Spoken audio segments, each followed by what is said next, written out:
आज की वीडियो में हम डिस्कस करेंगे राइट ऑफ अ बैंकर कि बैंकर के क्या राइट होते हैं टुवर्ड्स द कस्टमर। सबसे पहला राइट है banker's right of a general lien. अब देखिए लेन का मतलब क्या होता है। Lien means the right of a creditor की right of a banker to retain the goods and securities on by the debtor until the डेब्ट due from him is not paid. कहते हैं सिंपल, जैसे कि आपको पता है कि जो बैंक है वो जब भी लोन देता है किसी भी पर्सन को तो उसके लोन के भी पे वो कोई भी चीज एज ए सिक्योरिटी कहते हैं अपने पास रखता है सो दैट कि उससे कहते हैं अपनी लोन की पेमेंट जो है वो वापस मिल सके। ठीक है, तो यहीं पे हम आप ना एक एग्जांपल लिख सकते हैं कि मिस्टर एक्स जो है, ठीक है, उसने लोन लिया था अपने बैंक से, ठीक है, ₹10,000 का, ठीक है, एंड उसने अपनी एज अ सिक्योरिटी अपने गाड़ी के पेपर से अपनी कहते हाउस का पेपर, ठीक है, उसे कहते एज अ गिरवी ऐसे सिक्योरिटी जमा करवा दी है बैंक के पास। ठीक है, अब कहते हैं कि अगर कहते हैं मिस्टर एक्स ने वो जो लोन की पेमेंट है वो दे दी देन तो वो काम खत्म हो जाएगा। ठीक है, बट कहते हैं अगर कहते हैं एक्स ने उस लोन की पेमेंट नहीं की देन उस केस में बैंक के पास ये राइट होता है कि वो कहते उस गाड़ी के पेपर से उस जो भी उसने सिक्योरिटी जमा करवाई है मिस्टर एक्स ने, ठीक है, उसको कहते अपने पास रखे, तब तक रखेगा जब तक कहते उसको उसके पैसे वापस नहीं मिल जाते। सिंपल जर्नल लेन का मतलब क्या होता है कि कहते हैं बैंक आपकी सिक्योरिटी तब तक अपने पास रखता है, ठीक है, जब तक आप उसका पैसा वापस नहीं कर सकते। ठीक है, अब नेक्स्ट इसके बाद यहाँ इसके फीचर्स गिवन है। कहते हैं कि जो है सबसे पहला फीचर क्या है, कहते हैं the goods and services have been entrusted to the bank as a trustee. कहते हैं अगर कहते हैं बैंक के पास वो जो गुड्स एंड सर्विसेज है, ठीक है, वो आपने एज अ ट्रस्टी जमा करवाई हैं, ठीक है, देन उस केस में जो बैंक है उन गुड्स एंड सर्विसेज पे right of a general lane apply नहीं कर सकता।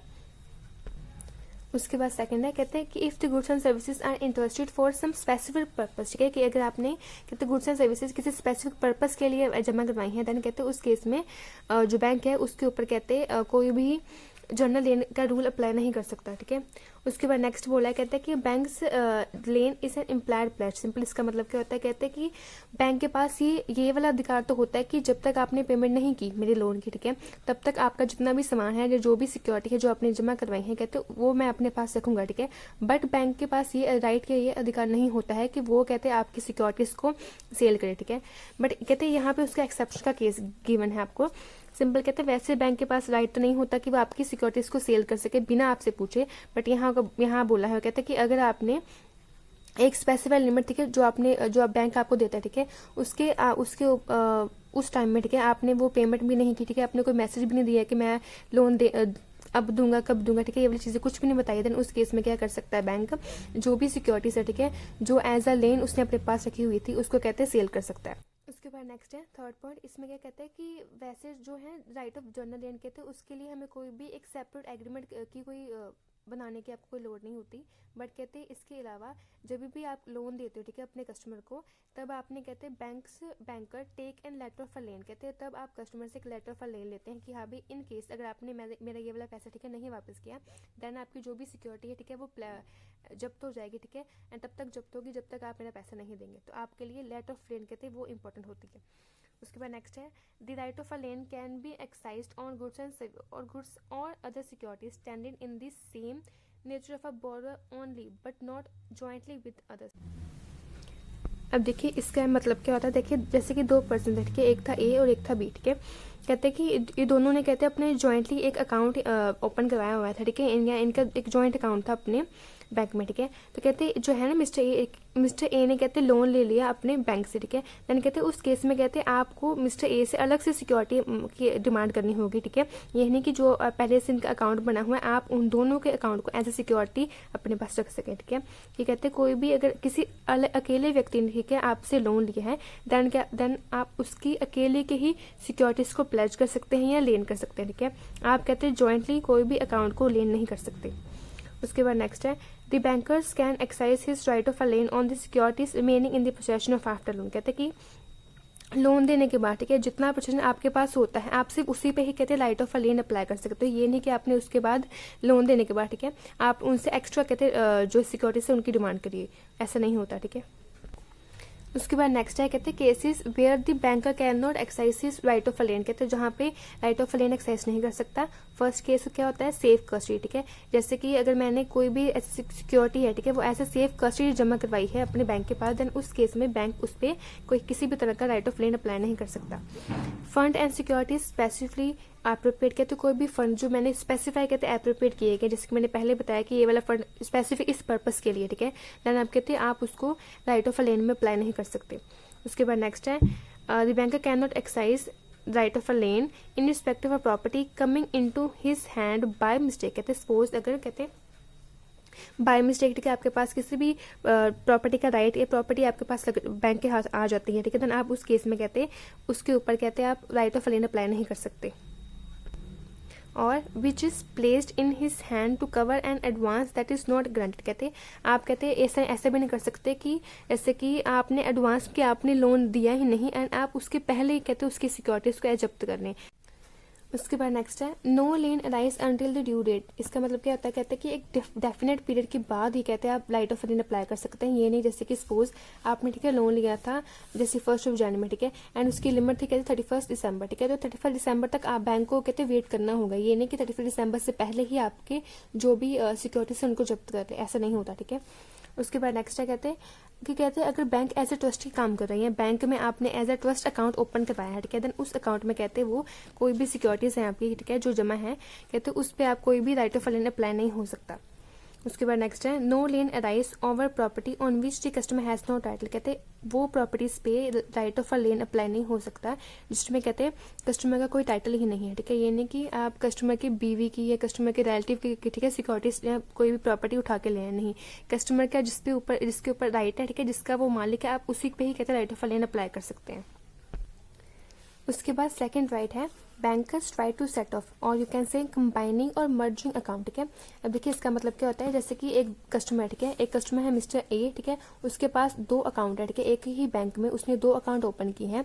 एक का बैलेंस शो हो रहा है नेगेटिव बैलेंस, ठीक है, एक का बैलेंस है पॉजिटिव बैलेंस, ठीक है, क्योंकि एक के बैलेंस में 20,000 प्लस वाले थे, पॉजिटिव बैलेंस है, ठीक है, डिपॉजिट है, एंड एक के अकाउंट में क्या है 10,000 जो है नेगेटिव बैलेंस है, ठीक है, कि माइनस का बैलेंस है, ठीक है, 10,000 उसने एज अ लोन बैंक से लिया है, ठीक है। यानी कहते हैं उस केस में बैंक के पास ये राइट होता है कि अगर एक ही पर्सन के, ठीक है, एक से ज्यादा 2 अकाउंट है, ठीक है, किसी भी एक बैंक में, किसी भी एक बैंक की अलग अलग ब्रांचेस में, ठीक है, क्योंकि बैंक कॉमन होना चाहिए, चाहे ब्रांचेस की बात हो चाहे बैंक की बात हो, ठीक है।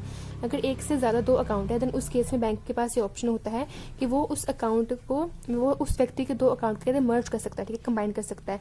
अगर मैं ऐसे देखूं तो ए एक ऐसा व्यक्ति है जिसके पास 20,000, ठीक है, हमें बैंक ने, ठीक है, उसको 20,000 देने हैं प्लस उससे 10,000 लेने हैं, ठीक है, 2 अकाउंट की बात करूं तो मैं, तो कहते हैं इतना वो जो है ना झंझट करने से अलावा बैंक क्या करता है, सिंपल इसको सेट ऑफ करता है। सेट ऑफ का मतलब क्या होता है कि अगर मैंने उसको 20,000, ठीक है, देने ही है तो उसमें से मैं अपने 10,000 को माइनस करके उनके सेट ऑफ करके जो बचा हुआ बैलेंस है जिसे हम कहते हैं 10,000, ठीक है, वो मैं उसको पे करूंगा, इससे हम कहते हैं सेट ऑफ कर। व्हेन अ कस्टमर कीप्स 2 और more account at the bank some of which are withdrawn and some in credit, the bank has a right to combine such two or more account and pay the balance if any upon demand being made by the customer, ठीक है।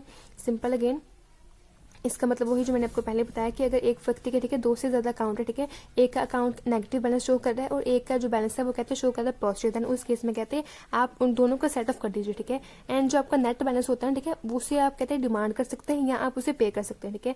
अगर आपका net balance, ठीक है, positive आता है तो आप उसका मतलब कि आपने उसको पे करना है, एंड अगर आपका कहते हैं बैलेंस नेगेटिव आता है, ठीक है, देन आप इसका मतलब आपने उससे डिमांड करनी है, ठीक है।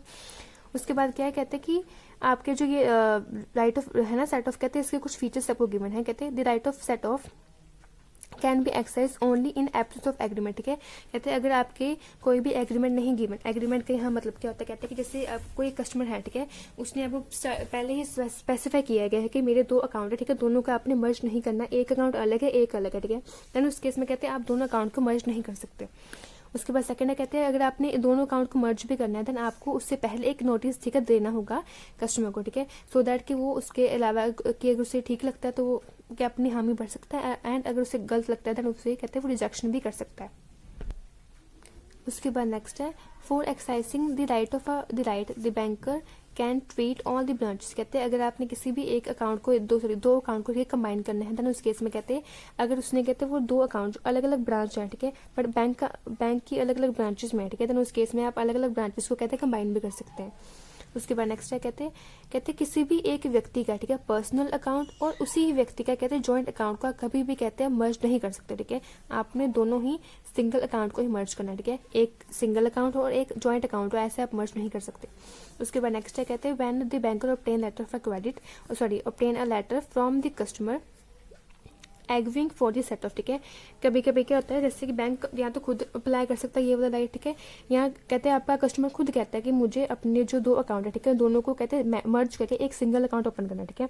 तो उस केस में कहते हैं अगर आपको, ठीक है, लेटर मिलती है या आपको यह कहते हैं इंस्ट्रक्शन मिलती है अपने कस्टमर के द्वारा, ठीक है, कहते हैं उस केस में भी कहते हैं आप कहते हैं ये वाला जो राइट है, ठीक है, इसे अप्लाई कर सकते हैं।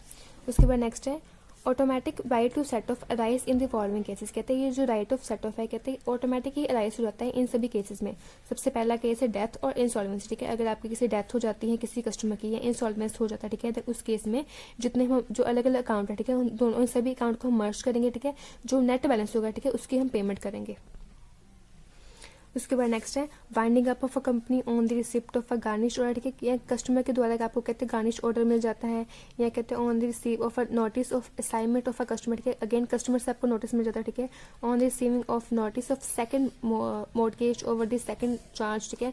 अगेन कहते हैं आपको मॉर्गेज का नोटिस मिलता है, ठीक है, कस्टमर से नोटिस मिलता है या आपको गार्निशिंग का ऑर्डर मिलता है, ठीक है। देन इस केस में कहते हैं सिंपल आपकी जो है ना राइट ऑफ सेट ऑफ कहते हैं ऑटोमेटिकली जनरेट हो जाता है। उसके बाद आपका थर्ड राइट है राइट टू एप्रोप्रिएशन, ठीक है। अब देखिए एप्रोप्रिएशन का मतलब क्या है यहाँ, जैसे कि एक पर्सन है, ठीक है, मिस्टर ए, उसने एक ही बैंक से, ठीक है, 2 लोन लिए थे, दोनों की अमाउंट अलग अलग है, 10,000 एक की है और सेकंड की है ₹20,000, ठीक है। दोनों की डेट अलग है, ठीक है, दोनों के जो पर्पस है दोनों ही अलग है। उसके बाद कहते हैं लोन लेने के बाद कहते ए ने कहते कुछ टाइम के बाद बैंक को, ठीक है, ₹5,000 की एक इंस्टॉलमेंट, ठीक है, वो एज अ लोन की रीपेमेंट, ठीक है, पे की है। अब बैंक के कहते मेन प्रॉब्लम ये होती है बैंक के पास कि ये जो 5,000 का जो है पेमेंट है, कहते हैं वो किस में से काटे, फर्स्ट वाले लोन में से या सेकंड वाले लोन में से काटे, ठीक है। यानी कहते हैं उस केस में आपके पास 3 राइट या 3 कहते केस होते हैं बैंक के पास। फर्स्ट है एप्रोप्रिएशन बाय द डेटर, ठीक है। यहाँ डेटर का मतलब है कस्टमर, ठीक है। कहते हैं अगर आपको जैसे कि ए ने यहाँ पे पैसे दिए, ठीक है, बैंक को, एंड ए कहते हैं अगर आपको स्पेसिफाई कर दे कि ये जो मैंने रीपेमेंट की है, ये मैंने रीपेमेंट की है लोन फर्स्ट की या लोन सेकंड की, ठीक है। कहते हैं अगर आपको जो एप्रोप्रिएशन है कि आपको डेटर जो है, आपको कस्टमर जो है, कहते हैं एक स्पेसिफाई इंस्ट्रक्शन देता है, ठीक है, कि मैंने ये वाला जो पैसा है एक वे वाले लोन के लिए, ठीक है, दिया है, यानी कहते हैं आप वो वाले इंस्ट्रक्शन को फुलफिल उस इंस्ट्रक्शन को ही आप फॉलो कर सकते हैं, ठीक है। उसके बाद आपका सेकंड है एप्रोप्रिएशन बाय द क्रेडिटर्स, ठीक है। अब देखिए इसका मतलब क्या होता है, यहाँ क्रेडिटर का क्या मतलब है, बैंक, ठीक है। कहते हैं इन केस की अगर आपको कस्टमर ने नहीं बताया कि मैंने जो पैसा पे किया है, ठीक है, रीपे किया है, वो कौन से लोन के लिए किया, लोन फर्स्ट के लिए या लोन सेकंड के लिए, ठीक है, तो उस केस में कहते हैं बैंक अपने अकॉर्डिंग, ठीक है, उस पेमेंट को है उसको सेट ऑफ कर सकता है, ठीक है। उसके बाद थर्ड है एप्रोप्रिएशन बाय द लॉ, कहते हैं ये कब अप्लाई होता है, जैसे कि सपोज, ठीक है, आपको कस्टमर ने भी नहीं बताया कि मैं जो लोन की पेमेंट रीपेमेंट की है वो किस लोन के लिए की है। सेकंड ऑप्शन कि आप बैंक भी है, बैंक के भी कहते हैं किसी नतीजे पे नहीं पहुंचा है कि मैं किस वाले अकाउंट को सेट ऑफ करूँ, ठीक है। तो उस केस में कहते हैं ये वाला जो है ना एप्रोप्रिएशन बाय द लॉ, आप ये वाला बैंक अप्लाई कर सकते हैं। इसका मतलब क्या होता है, कहते हैं जो सबसे पहले लोन लिया था ना उस व्यक्ति ने, कहते हैं सबसे पहले उसको सेट ऑफ करो, ठीक है। यहाँ लिखा भी हुआ है in other words it is some first paid in that is first paid out, ठीक है, जो कहते हैं फर्स्ट आया था, ठीक है। जैसे कि अगर लोन उसने फर्स्ट लिया 10,000 का, ठीक है, इट मीन्स उसने जो ₹5,000 का जो रीपेमेंट की है वो हम इसमें से काटेंगे, ठीक है। तो बैलेंस कितना बचेगा आपके पास, ₹5,000, ठीक है। आपका नेक्स्ट राइट है right to claim the identical charges, कहते हैं सिंपल इसका मतलब क्या होता है, कहते हैं बैंक जो भी उसने काम किया है, ठीक है, चाहे वो प्रोसेसिंग फीस हो, सर्विसेज की फीस हो, कोई भी, ठीक है, अपने उसने काम किया है, कहते हैं उस काम के लिए कोई जो एक्सपेंस हुए हैं बैंक को वो कहते हैं आपसे चार्ज कर सकता है। उसके बाद नेक्स्ट है right to charge a compound interest और यू कैन सिंपल इंटरेस्ट, ठीक है। कहते हैं इसमें क्या होता है, सिंपल बैंक कहते हैं आपसे इंटरेस्ट चार्ज कर सकता है, वो भी कैसे अलग अलग उसके फ्रेज होते हैं कि अलग अलग टाइम पीरियड होता है, जैसे कि क्वार्टरली, मंथली, ठीक है, हाफ ईयरली एक्सेट्रा। कहते हैं बैंक कहते हैं अपने अकॉर्डिंग अपनी पॉलिसी के अकॉर्डिंग कहते हैं अलग अलग इंटरेस्ट का रेट कहते हैं वो चार्ज कर सकता है।